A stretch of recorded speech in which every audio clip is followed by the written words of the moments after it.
Welcome to the next video of this quarantine session. And I was going to do the vibraphone shootout today, but I had a question about how I do cymbal roll playback. If you're familiar with how to do that with virtual drumline, that's awesome. If you're not, check out the videos. They're all over. But because I live in Logic a lot more, I have stopped worrying about my cymbal roll playback in my music notation software. It is too much hassle, and I just can work way faster in Logic itself. So if you want to use different playback libraries and get a great result, I think this is the easiest way to go. We're going to jump into a project I finished up a couple weeks ago, and we're going to spice it up with some more cymbal rolls. And we're ready to go. We have our 3 cymbals right here that are going to be what we're going to use today. It's 2 suspended and a tam, and we're just going to add them to this beginning section of this piece. First thing we're going to do is transform this from the VST playback, so using the playback engine, to recording it and making it an audio track. And that's actually pretty easy because we can just do it within the DAW itself. So first thing, we're going to take this suspended cymbal, and we are just going to hit Control B, and that will bounce the track in place. And we can even rename it. Let's name it Wave. And we're going to hit OK because everything else, the default, is just fine for us. Okay, so now you can see that we have what looks like a sound wave. And we can actually find where the top of that sound wave is, right? We're going to go ahead, though, and do that same process to these next 2. So I can show you the importance of doing this way, because you can already tell that this cymbal right here, its crash is in a different spot than this one. Even though they are the same key on the same library, they used a different amount of time to get to that cymbal crash, just because the 2 performances were different. So let's do the same thing with the tam. This is going to be a lot more dramatic because of the timing of this roll.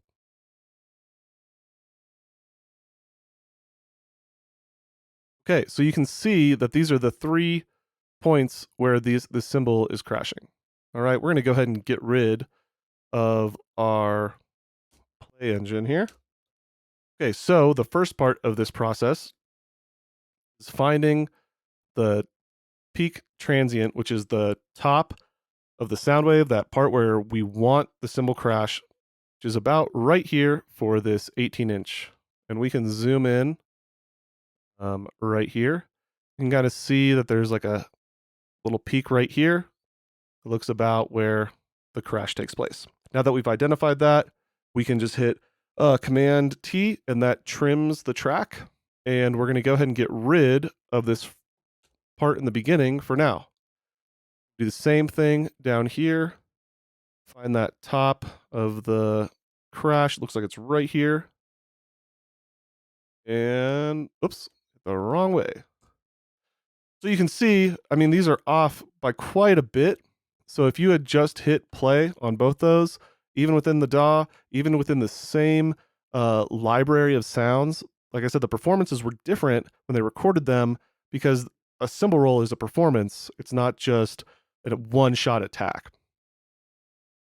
All right, and then here is the gong, and I think the top of it's going to be right here.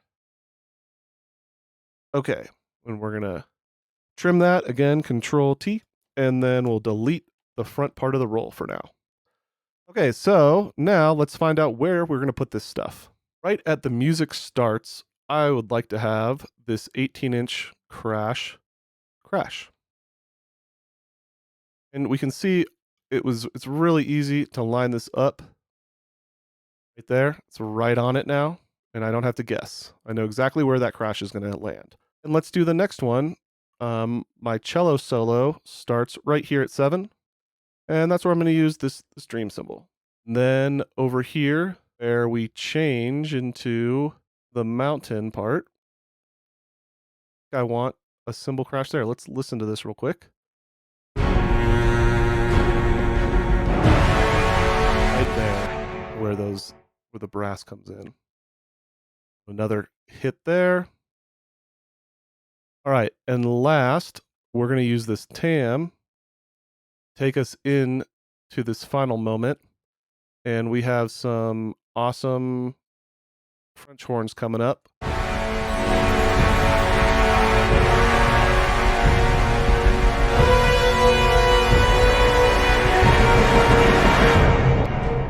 Yeah, so I'm gonna have that tam hit right here, and then we need to have it muted right there.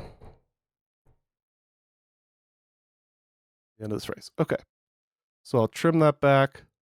You can use the, I'm sorry, I went a little bit fast.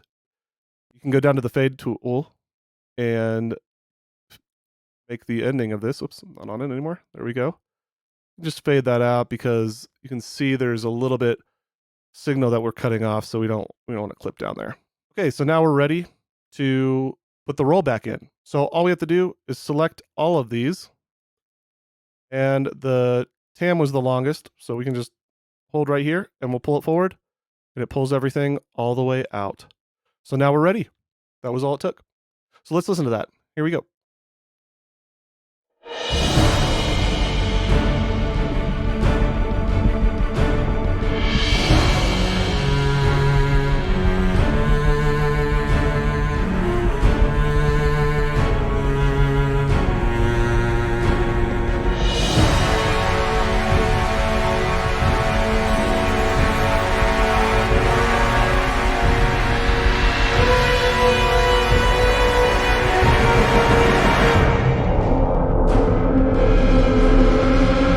Okay, so if you have everything already in a DAW, then everything's on the grid, and this is a foolproof way to make sure that all your cymbal hits are right on that grid. Um, if you have any other ideas for some topics, I would love to do whatever. I'm also learning a ton while in quarantine, so I'm super happy to share as we go. And I hope everyone is having a great time and enjoying time with your family and enjoying hopefully getting outside as much as possible. And on that note, I will have a new video up next week.